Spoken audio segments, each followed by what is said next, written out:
Monologue, breaking news monologue tonight. All right, a ton of breaking news tonight. I promise we'll get it all in. It's a lot. We start with this. President Trump is slamming the Attorney General, Jeff Sessions, for relying on an Obama-appointed Inspector General to probe the massive FISA abuse scandal, and not DOJ lawyers who actually have real prosecutorial power. Now, the president tweeted earlier today, quote, "Why is Attorney General Jeff Sessions asking the Inspector General to investigate potentially massive FISA abuse?" Well, we'll tap some insight and clues into what they're thinking. And also tonight, the clock is ticking for top-ranking Obama administration officials to respond to Congressman Devin Nunes's 10 questions about the Clinton bought and paid for dossier. All of that, and Ed Henry has the latest on the breaking news about the White House Communications Director, Hope Hicks, is resigning. We'll have more and so much more in our opening monologue, breaking news monologue tonight. All right, a ton of breaking news tonight. I promise we'll get it all in. It's a lot. We start with this. President Trump is slamming the Attorney General, Jeff Sessions, for relying on an Obama-appointed Inspector General to probe the massive FISA abuse scandal, and not DOJ lawyers who actually have real prosecutorial power. Now, the president tweeted earlier today, quote, "Why is Attorney General Jeff Sessions asking the Inspector General to investigate potentially massive FISA abuse? Well, will take forever, has no prosecutorial power, and already late with reports on Comey, etc. Isn't the IG an Obama guy? Why not use the Justice Department lawyers?" And he writes, "Disgraceful." Then the Attorney General, well, he responded. He put out a statement. It reads, quote, "We have initiated the appropriate process that will ensure complaints against this department will be fully and fairly acted upon if necessary. As long as I'm the Attorney General, I will continue to discharge my duties with integrity and honor, and this department will continue to do its work in a fair and impartial manner according to the law and the Constitution." In this case, I believe the president's right. Now, we know from two Republican memos and the Schiff memo, the Democratic memo, that the Clinton bought and paid for dossier, filled with Russian government lies and propaganda, was used to spy on the Trump campaign. We know that. We also know for a fact the FBI and DOJ lied to a FISA judge about Clinton and the DNC financing the dossier. And these memos show us that this FISA application, it never mentioned Hillary or the DNC that she controlled. They never told the FISA judges. Now, that is called maliciously lying and purposely deceiving FISA court judges and justices. And here's what's worse. The FBI and the DOJ, they did it 4 separate times. One for the original warrant to spy on Carter Page, and then that warrant was renewed on 3 separate occasions. Now, we have also discovered that, yes, the Trump campaign was, in fact, spied on, and here's why. When the FBI got approval for that FISA warrant using her bought and paid for dossier, it also gave them access to every one of Carter Page's old emails. That means old text messages. That means old phone calls. Everything, which dates back to when he was a member of the Trump campaign. And then it gets worse. Remember, Politico reported that the former top White House advisor, Steve Bannon, he may have even been picked up on FBI surveillance of Page. Now, this is about immediate accountability. This is about the rule of law. If you did this at home, I promise you, you would be investigated and probably be on trial by now. And government officials, in the end, I predict, are going to go to jail over this. So it is time, knowing the facts as we have them, which are incontrovertible and overwhelming, that the Attorney General has to do his job, serve the American people, and yes, the rule of law and the Constitution. And Jeff Sessions, if he's not up to the task, if he wants to create a 2-tier justice system, well, we have other options. How about just appoint a special counsel? Because that's other breaking news tonight. And all brand new Republican congressmen, they are demanding that Jeff Sessions do that very thing. Appoint a special counsel to investigate what is massive and widening FISA abuse scandals. These lawmakers also want the special counsel to probe the corrupt Clinton email investigation. Remember, the fix was in. They were writing the exoneration before investigation and how the Trump-Russia investigation even started. Now, we just explained all the key details about Obama-era FISA abuses. Now, here's what we know about the so-called Clinton email investigation. We know the fix was in from the beginning. We know it was predetermined. Hillary was not going to be charged, even those that she had on her email server, which was unsecure in a mom-and-pop bathroom closet, and she deleted emails, acid wash, smashing BlackBerries with a hammer. All of that They're all major crimes. They would send every one of you to jail out there, everyone, of course, not named Hillary Clinton, for a long time. It never happened. Why not? Now, James Comey, Trump-hating FBI agent Peter Strzok, other top FBI officials, they started writing the exoneration, gave her the get-out-of-jail-free card before doing their investigative work. And then there's, of course, the issue of how the Trump-Russia probe started. Here's the information we currently have. The Trump-hating FBI agent Peter Strzok, who was a top counterintelligence official, signed the paperwork that actually kicked off this entire Russia witch hunt. Strzok, his FBI girlfriend, mistress, and biased partisan Lisa Page, they're as corrupt as they come. And they talked about an insurance policy with who we think is the former FBI Deputy Director Andrew McCabe. Remember that? Insurance policy. Insurance policy in case of what? Donald Trump winning, the American people deciding they want him as their president? We also have new at this hour. Hillary Clinton has zero shame. She is actually pretending tonight to be outraged. She's feigning outrage and is accusing President Trump of surrendering to the Russians. And she lashed out earlier today in a tweet writing, quote, "I say this as a former Secretary of State and as an American. The Russians are still coming. Our intelligence professionals are imploring Trump to act. Will he continue to ignore, surrender, or protect our country?" Okay, Obama knew in 2014 this was going to happen in 2016. He did nothing. And Hillary, you couldn't be a bigger hypocrite or a more partisan hack. Do you really have the audacity to lecture anybody on Russia? Did you forget that your failed reset button that you handed over to your counterpart? Or Uranium One, giving 20% of America's uranium to the hostile regime of Russia, the hostile actor Vladimir Putin? Or maybe it was because you and Bill, you doubled his speaking fees in Moscow?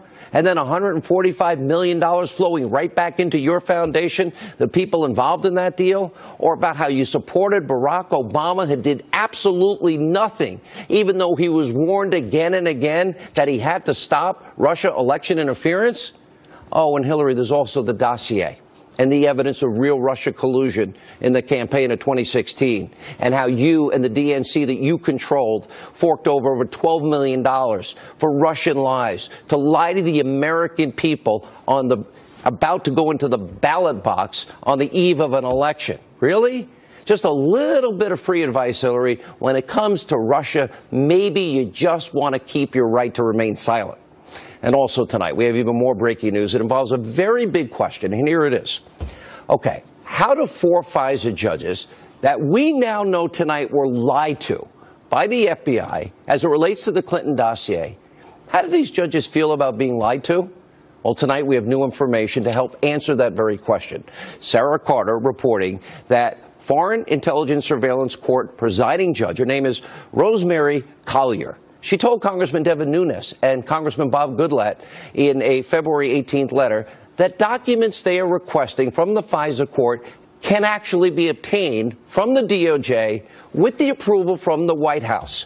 Now, in her letter, this is where it gets interesting. She writes that requests for FISA court information related to the approval of a FISA warrant to spy on Carter Page, quote, present novel and significant questions.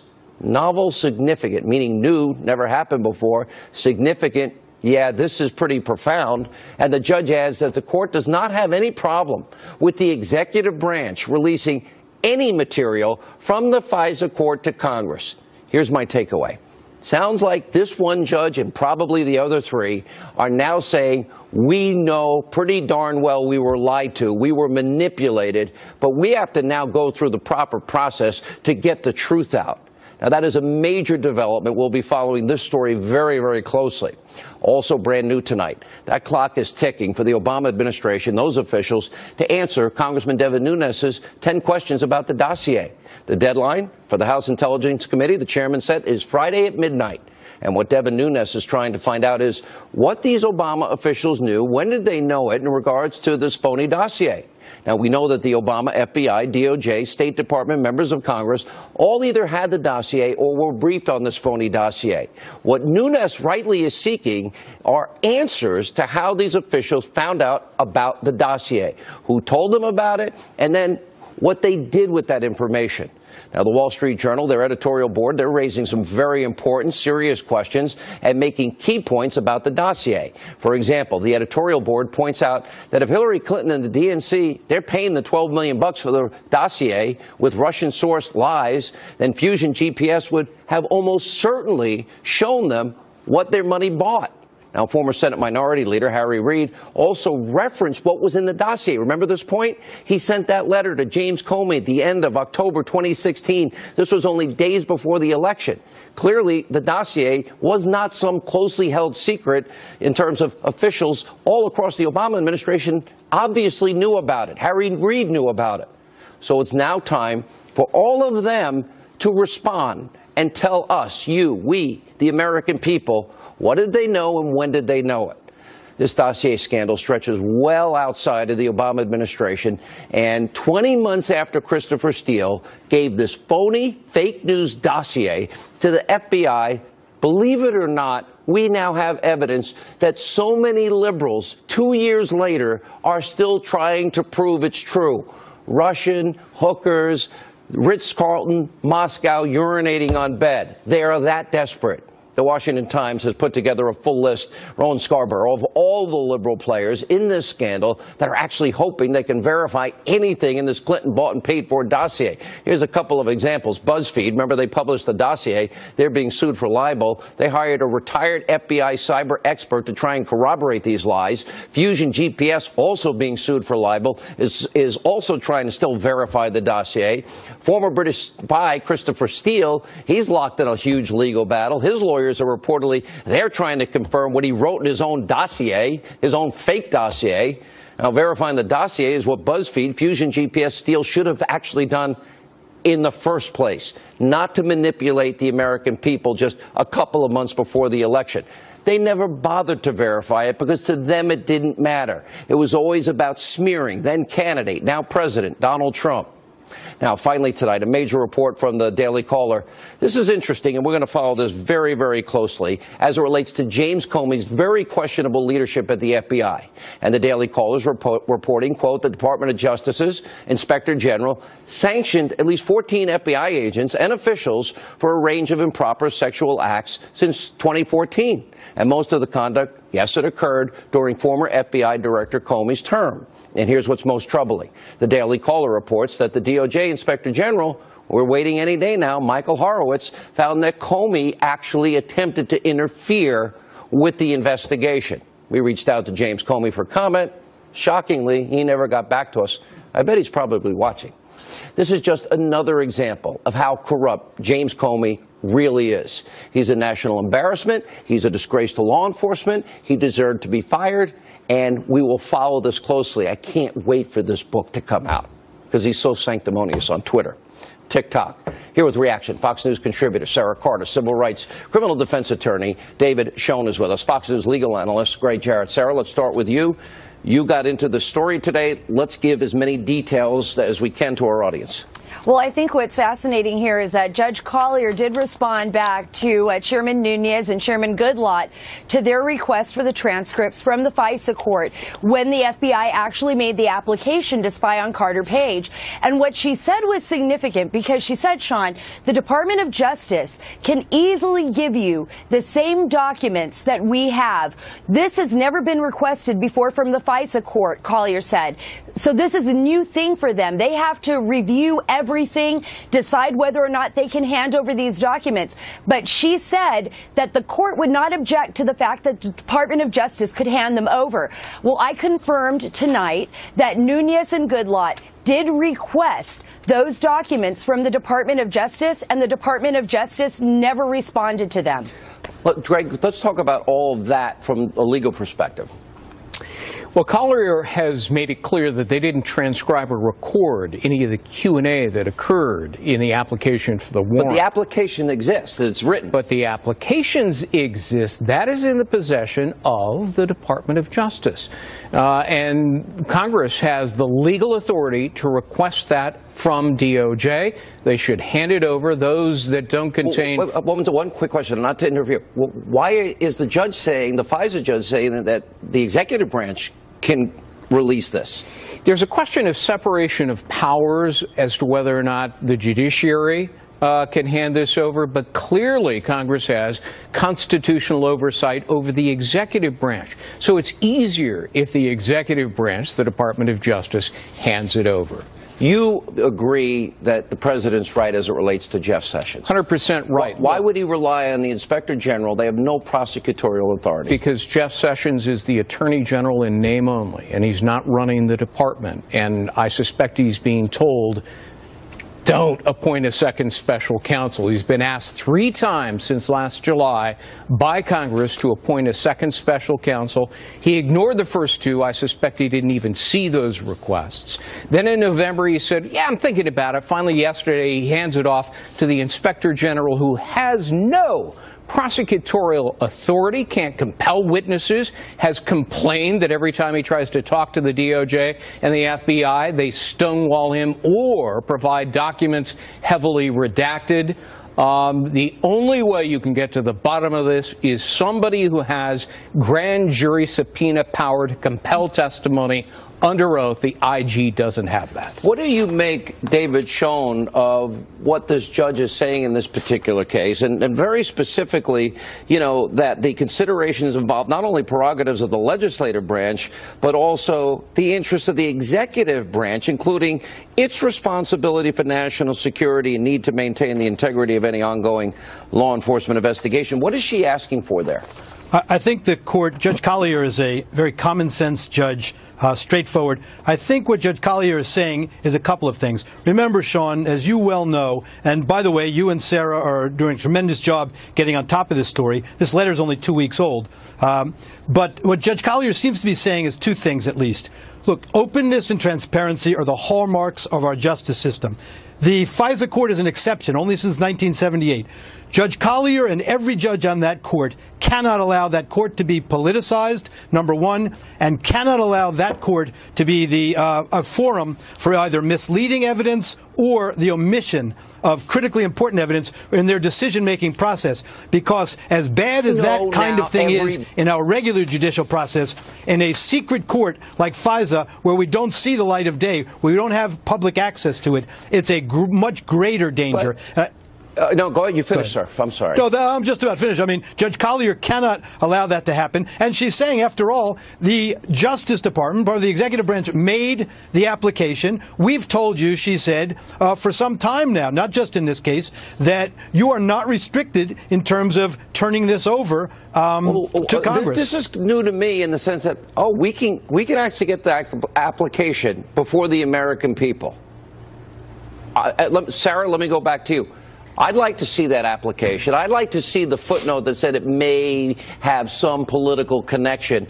But we know now everybody knew Clinton bought and paid for it. We know that nobody verified it. And we know that they went to a FISA judge because they wanted all of that information and they got what they wanted, spying on an opposition party candidate in the weeks leading up to an election and for an entire year thereafter. This is how do you say that? How do you lie to a FISA judge or any judge? Well, you can't, and the American people deserve to see the facts, and this is why Judge Collier, she is a no-nonsense judge. She wants to make it very clear that they don't object to the fact that the DOJ can share these documents with the committee. And not only that, Sean, there is an essential Fourth Amendment issue at stake here. It is our rights under the Fourth Amendment, and they're saying if those rights were violated, this should be thoroughly investigated. So call a special counsel, call a prosecutor, but investigate this, because this really is the biggest story. Greg. Perjury, abuse of power, obstruction of justice, fraud, and conspiracy to commit fraud and false and misleading statements. Those are 6 felony statutes that appear to have been violated by officials at the Department of Justice and the FBI. It demands a second special counsel to prosecute if the evidence is there. Is this, David, the biggest abuse of power, corruption case you've seen in your lifetime? I certainly believe in mine. We don't know yet. I mean, because all of the facts aren't in. Well, it's very scary. Let me just focus in on one thing. On the very specific issue, of purposely withholding information, lying to FISA court judge, lying by omission, whatever you want to say. God forbid anyone should ever be able to get away with that. We don't have a country that operates with a secret court system with misleading evidence going to judges and the very sensitive work that this court does. Can you imagine Section 702 application with misleading evidence? The most, as Sarah has said... They did it for power. They did it for power. And that's what makes this so corrupt. I got to let you all go. You've been amazing. Great work today, Sarah. Great analysis. You're writing a book on all this. We're going to update people soon. And David, thank you. All right, when we come back, the Mooch, Anthony Scaramucci, Geraldo Rivera, Ed Henry, a lot of other breaking news tonight. We'll get it all in, I promise. Stay with us. All right, big news tonight about a staffing change at the White House in terms of Communications Director Hope Hicks. She's stepping down. Here with the very latest, live from the White House, Fox News Chief National Correspondent Ed Henry. Ed, I will remind our audience, I was there when it was Hope and Corey Lewandowski. And the president, and that was pretty much the team in the beginning. And I know the media has been unmerciful to her, but I watched up close how hard she worked and did an amazing job. That's right, Sean, and what you're mentioning as well is hearkening back to the campaign. She has been deeply loyal to this president, has been there from the beginning, a really remarkable climb from someone who was quite young, but at the age of just about 29 years old, became very influential around here. In fact, we're being told that after this story broke late this afternoon, Hope Hicks was seen crying, as were others on the communications team, a sign of how well liked she is around the West Wing, but also how abrupt and unexpected this was. She was critical to the president getting that tax cut through, leading the messaging for that. It's one reason why the president put out a glowing statement praising her 3 years at his side, dating back to that campaign. Remember, though, there's been controversy recently. Hicks received negative publicity when her boyfriend at the time, White House aide Rob Porter, left after hard. She worked and did an amazing job. That's right, Sean, and what you're mentioning as well is hearkening back to the campaign. She has been deeply loyal to this president, has been there from the beginning, a really remarkable climb from someone who was quite young, but at the age of just about 29 years old, became very influential around here. In fact, we're being told that after this story broke late this afternoon, Hope Hicks was seen crying, as were others on the communications team, a sign of how well liked she is around the West Wing, but also how abrupt and unexpected this was. She was critical to the president getting that tax cut through, leading the messaging for that. It's one reason why the president put out a glowing statement praising her 3 years at his side, dating back to that campaign. Remember, though, there's been controversy recently. Hicks received negative publicity when her boyfriend at the time, White House aide Rob Porter, left after accusations he had abused 2 ex-wives. Then yesterday, Hicks spent several hours, 9 in fact, testifying behind closed doors to the House Intelligence Committee about Russia, and took heat today after it was revealed she told lawmakers she has told white lies for the president, though there's at least one Republican lawmaker tonight saying that's such a minor thing that this whole House Russia probe should be shut down. Nonetheless, top advisors tell me this exit has nothing to do with yesterday's intelligence testimony, and that Hicks had recently signaled she'd be leaving soon. And then, in fact, what's going on is that Chief of Staff John Kelly is trying a bit behind the scenes to consolidate power, even though Kelly did put out a statement declaring Hicks. The president put out a glowing statement praising her 3 years at his side, dating back to that campaign. Remember, though, there's been controversy recently. Hicks received negative publicity when her boyfriend at the time, White House aide Rob Porter, left after accusations he had abused 2 ex-wives. Then yesterday, Hicks spent several hours, 9 in fact, testifying behind closed doors to the House Intelligence Committee about Russia, and took heat today after it was revealed she told lawmakers she has told white lies for the president, though there's at least one Republican lawmaker tonight saying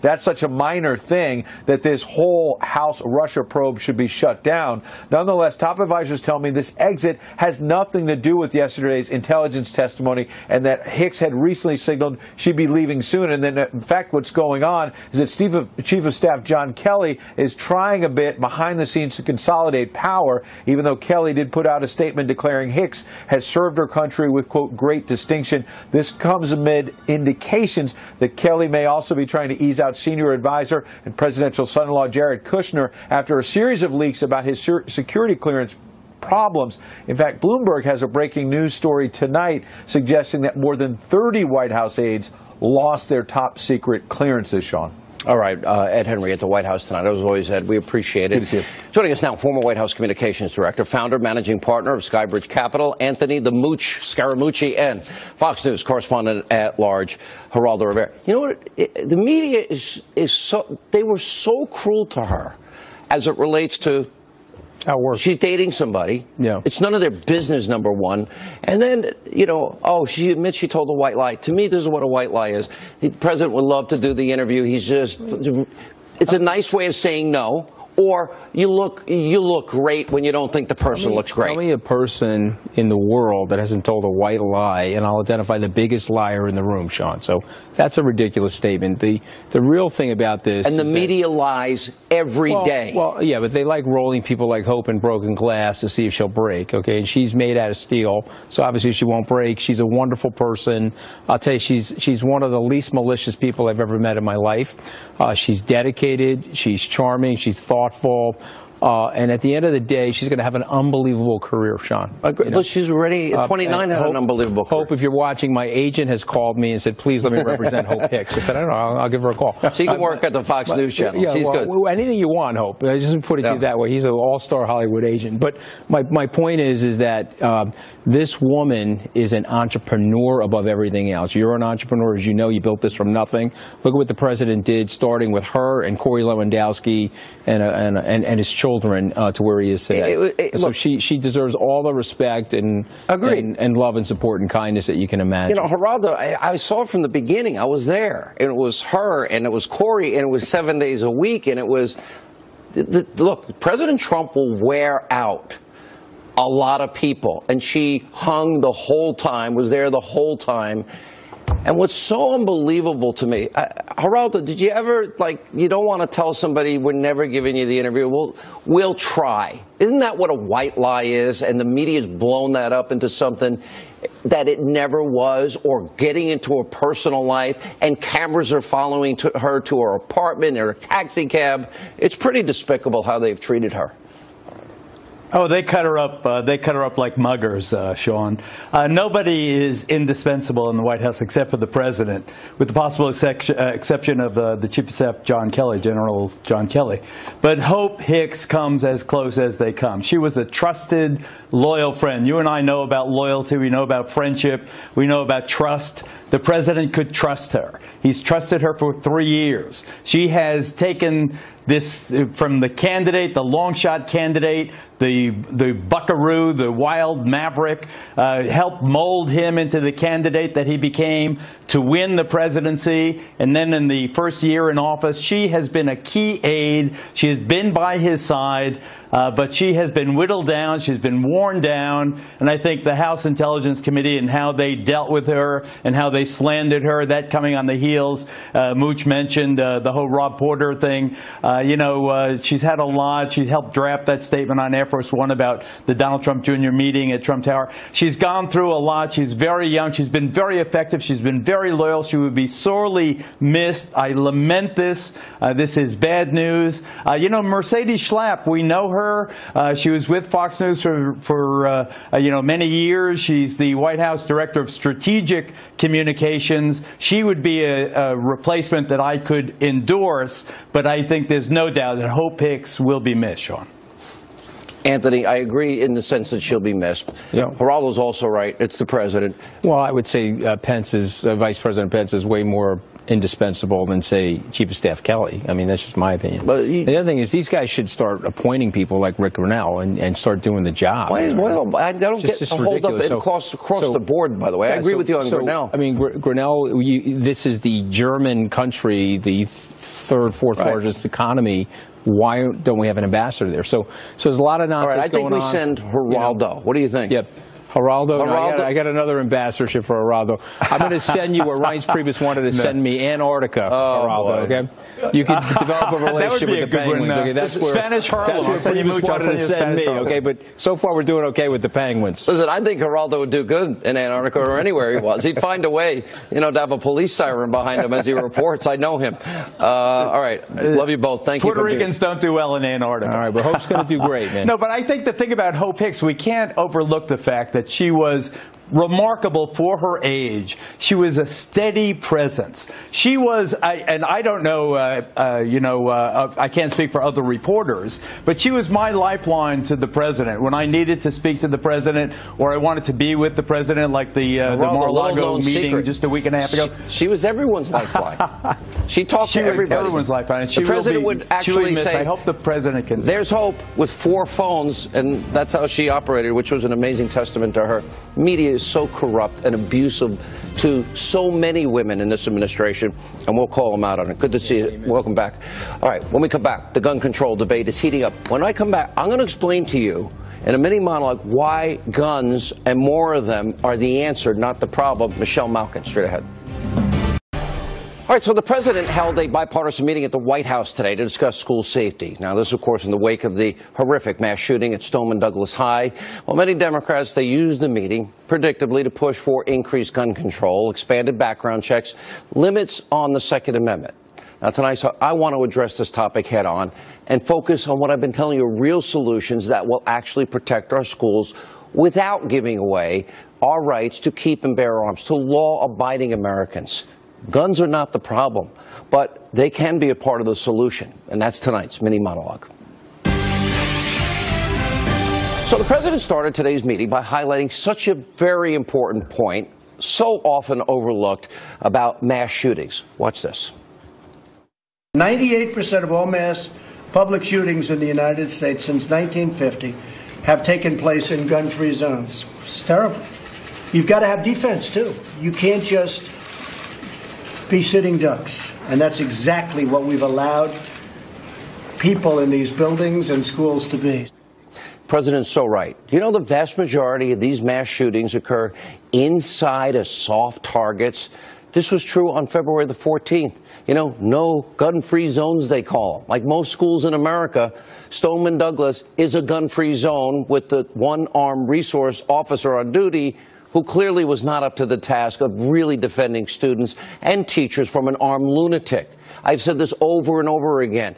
Utilize highly trained, armed, former military personnel, police officers, concealed carry, guard our schools, complete thorough threat assessments, and literally provide the kids with what? IDs, when in trouble or when in doubt, use metal detectors. But we need the people on the ground to provide a quick, effective response to any threat that might arise. Put one retired military police guy on every floor. We have armed personnel at the U.S. Capitol. We have them at the White House. We have them at airports. We have them at banks. We have them at jewelry stores. We have them at sports stadiums. Almost every commercial building here in New York City. And by the way, you think the Oscars, the Academy Awards, Sunday night is going to be a gun-free zone? I doubt it.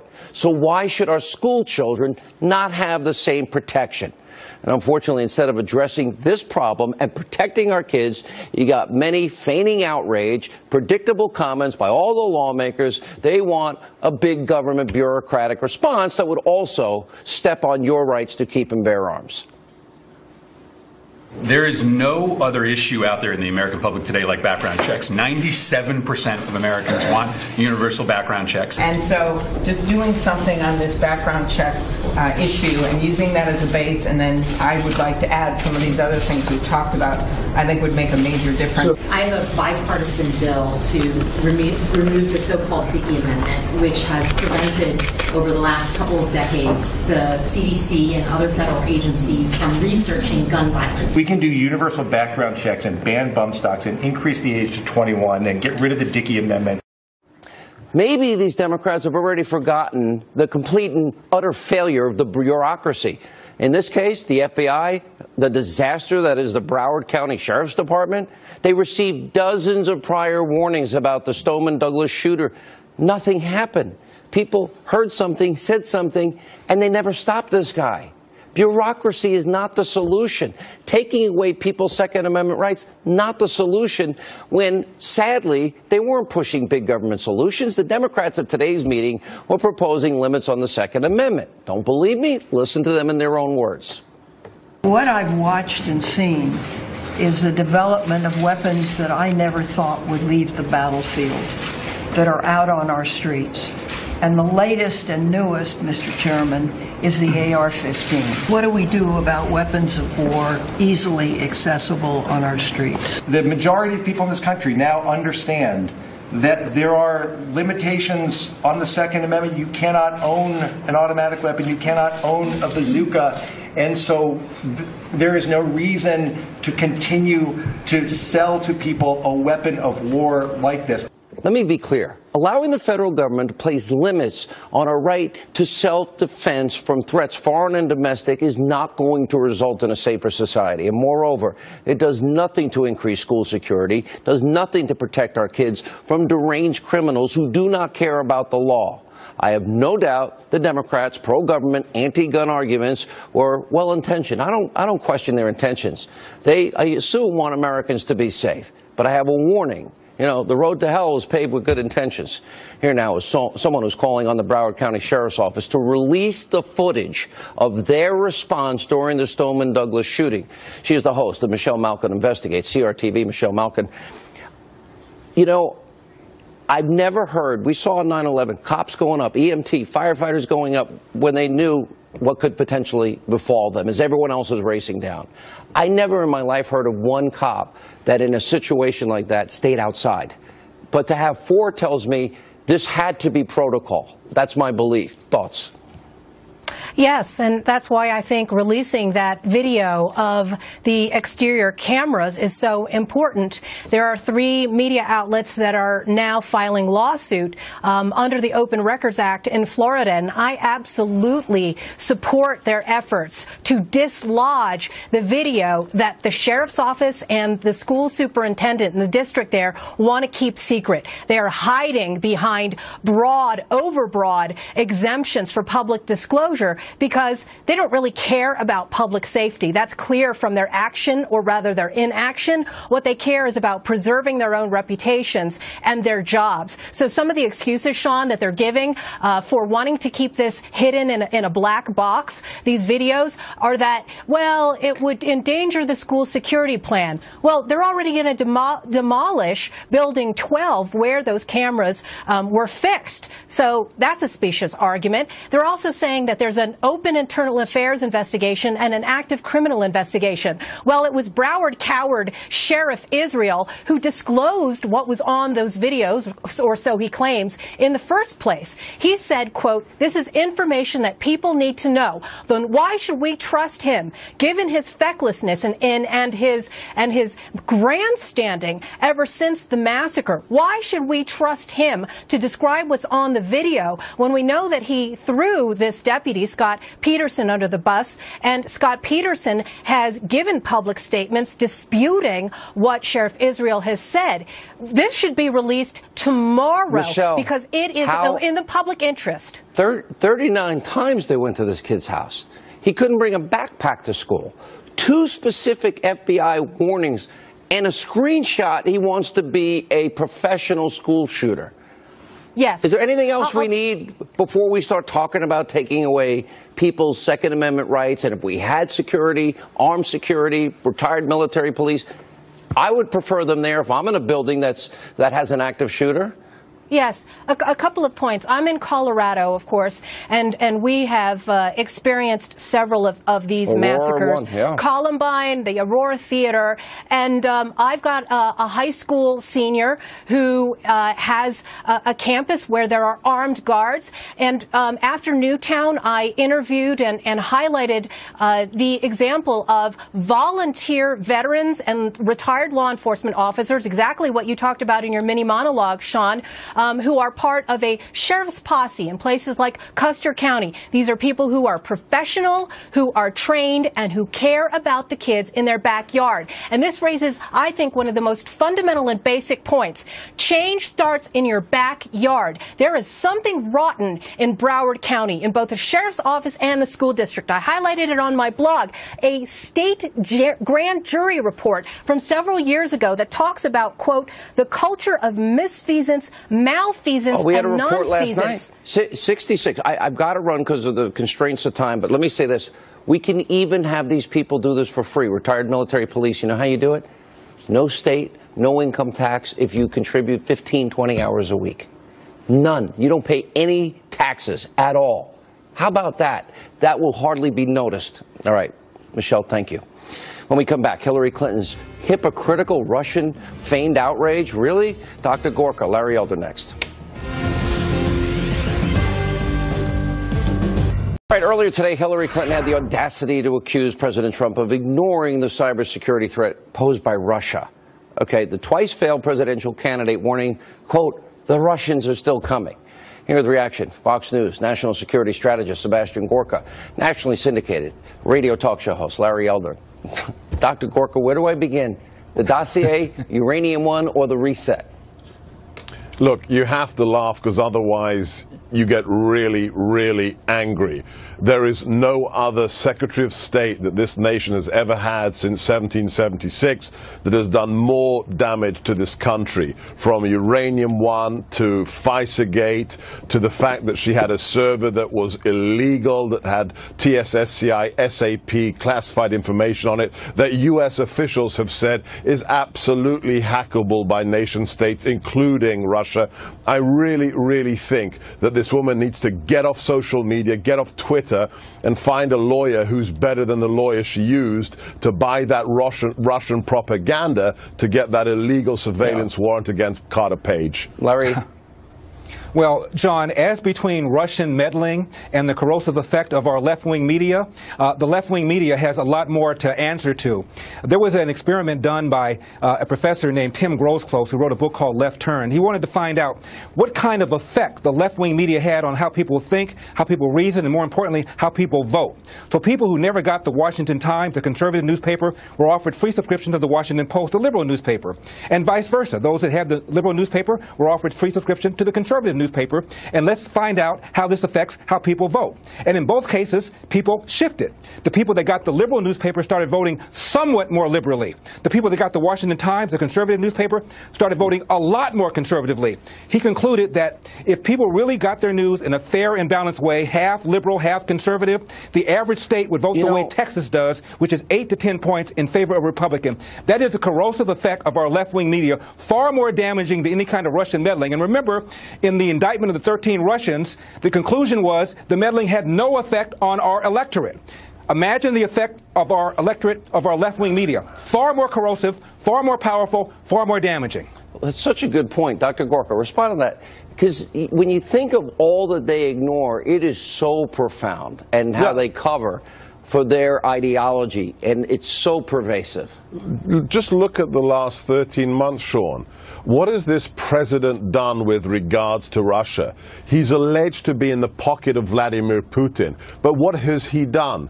With the unleashing of oil production in Anwar, the XL pipeline, the fracking, he's destroying Russia's stranglehold on gas and oil. With NATO finally, after 30 years, saying, okay, we're going to pay for our own defense and meet those 2% GDP targets, he's brought the alliance back together. And by saying we're going to arm the Ukrainians, he's doing the opposite of what Hillary and Obama did, who rolled over when Russia invaded the Ukraine. Let me give Larry the final word. And don't forget how they threw the Czech Republic and the Poles under the bus because the Russians did not like the defense deal that George W. Bush had negotiated. Let's not forget about all of those things that they've done. And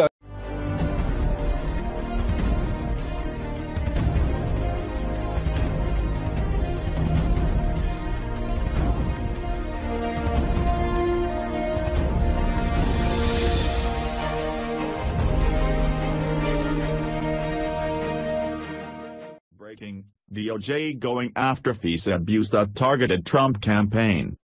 Attorney General Jeff Sessions said Tuesday that the Department of Justice Inspector General will be investigating the agency's use of the FISA court to obtain a spy warrant against former Trump campaign advisor Carter Page. We believe the Department of Justice must adhere to the highest standards in the FISA court, and yes, it will be investigated, and I think that's just the appropriate thing. The Inspector General will take that as one of the matters he'll deal with, Sessions told reporters at a briefing Tuesday. House Republicans have alleged that the DOJ and FBI provided inaccurate and incomplete information in 4 applications for FISA warrants against Page. They say that the applications relied heavily on the dossier but failed to disclose that the Clinton campaign and Democratic National Committee funded the unverified document. Democrats have countered by pointing out that the FISA applications disclosed the FBI speculated that the dossier was paid for by a politically motivated client. Page, an energy consultant, was under surveillance from October 21, 2016, through September 2017. Sessions has previously indicated that the Justice Department planned to investigate potential FISA abuses, but he did not say that the matter would be handled by the Office of the Inspector General, which is led by Michael Horowitz. Let me tell you, every FISA warrant based on facts submitted to that court have to be accurate, Sessions told Fox's Maria Bartiromo in an interview earlier in February. That will be investigated and looked at, and we are not going to participate as a Department of Justice in providing anything less than a proper disclosure to the court before they issue a FISA warrant.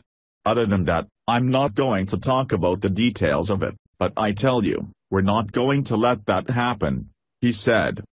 Horowitz is already conducting an investigation into the FBI's handling of the Clinton email investigation.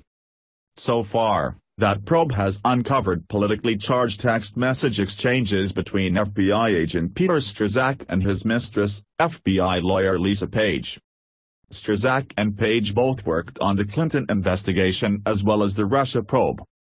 Strzok was removed from special counsel Robert Mueller's team in July after Horowitz discovered the text messages. The Inspector General's office did not immediately return a request for comment. A version of this article appeared on the Daily Caller News Foundation website. What do you think? Scroll down to comment below.